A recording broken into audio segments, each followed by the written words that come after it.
आदरणीय साथियों, विजय पर्व पर हार्दिक अभिनंदन। आज विजय पर्व हजारों वर्षों से हम मना रहे हैं और रावण का वध कर रहे हैं। उसी उपलक्ष्य में एक रचना लंकेश उद्बोधन। और रावण बहुत ही ज्ञानी था, शिव भक्त था, प्रभु भक्त था। सोने की लंका उसके पास थी, जैसे राम के पास भी नहीं थी, पूरे विश्व में किसी के पास नहीं थी। तो वो व्यक्ति इतना कामुक नहीं हो सकता है, कुछ ना कुछ तो अवश्य कुछ और था। वो इसी के माध्यम से विश्वजीत के मन क्यों होगी, शीर्षक है विश्वजीत के मन क्यों होगी। लंकेश उद्बोधन। नहीं भाव था माँ सीता का सील हरण करना है, मुक्ति पथ का दिव्य वर्ण ही मुझको अब करना है। प्रभु राम बनवासी ठहरे, प्रभु राम बनवासी ठहरे, क्यों लंका आएंगे, स्वर्णमयी लंका वैभव को क्यों वे अपनाएंगे। रावण बोलता है कि उसकी कामना थी कि प्रभु राम उसकी लंका में पदार्पण करें।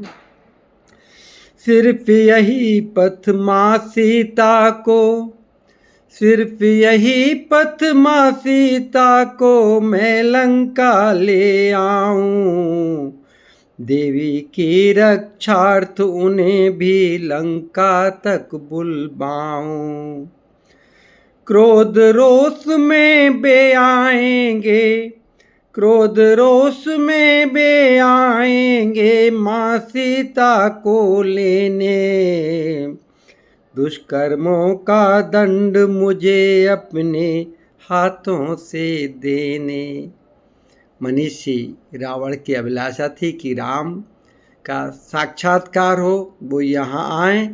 सहज संभव नहीं था क्योंकि 14 वर्ष के वन में थे वो, तो उसने ये उपाय किया। निश्चित रूप से अच्छा नहीं था, पर रावण जैसा मनीषी कामुक नहीं हो सकता, व्यभिचारी नहीं हो सकता। आगे रावण का चिंतन है। उनके कर से मुक्ति मिलेगी, उनके कर से मुक्ति मिलेगी, मैं शिव पथ जाऊंगा और उनका पावन संबोधन सुन शिवपद को पाऊंगा। जीवन के अंतिम चरणों में राम का सानिध्य होगा, राम मुझे उद्बोधन देंगे और निश्चित रूप से मेरे मुक्ति के पथ को प्रशस्त करेंगे।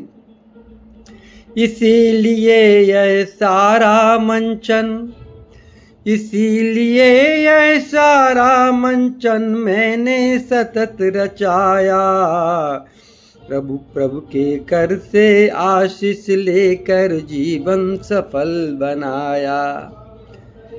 महादेवी सीता का स्पर्श भी नहीं किया था रावण ने, अलग से उनको ठहराया था। उनके स्वागत सत्कार की सारी व्यवस्था थी, सिर्फ उसके मुक्ति की कामना उसके मन में थी। आगे बोलता है रावण। नहीं कामना और वासना, नहीं कामना और वासना थी अभिलाषा मेरी, नहीं कामना और वासना थी मेरी अभिलाषा, विश्वजीत के मन क्यों होगी यह त्याज अभिलाषा। जो सारी दुनिया को जीत चुका हो वो क्या काम पे विजय नहीं पा सकता। महातपस्वी ज्ञानी योगी क्या इतना ना जाने, रावण था महातपस्वी ज्ञानी योगी क्या इतना ना जाने, बड़ा लक्ष्य था पथ भी दुर्गम मुक्ति रमा को पाने, बड़ा लक्ष्य था पथ भी दुर्गम मुक्ति रमा को पाने। और उसने वो चिंतन करके वो अपना लक्ष्य प्राप्त किया। अब रावण का उद्बोधन है हम सब के लिए। सुनो भव्य संसारी बंधु, जो सदपथ पाना है, माया भी जग को तज करके रूप मुक्ति रमा पाना है। आओ तुम सब प्रभु चरणों में, आओ तुम सब प्रभु चरणों में, प्रभु के आशीष पाओ, मोक्ष महल के दिव्य शिखर पर सदचित आनंद पाओ। मोक्ष महल के दिव्य शिखर पर सदचित आनंद पाओ। विजय पर्व 2024 आप सभी को मंगलमय हो।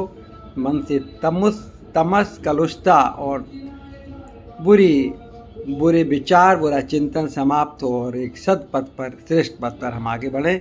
इसी कामना और विश्वास के साथ मैं अरुण कुमार जैन, अमृता हॉस्पिटल फरीदाबाद, सादर जय जिनेंद्र, जय श्री राम, जय भारत।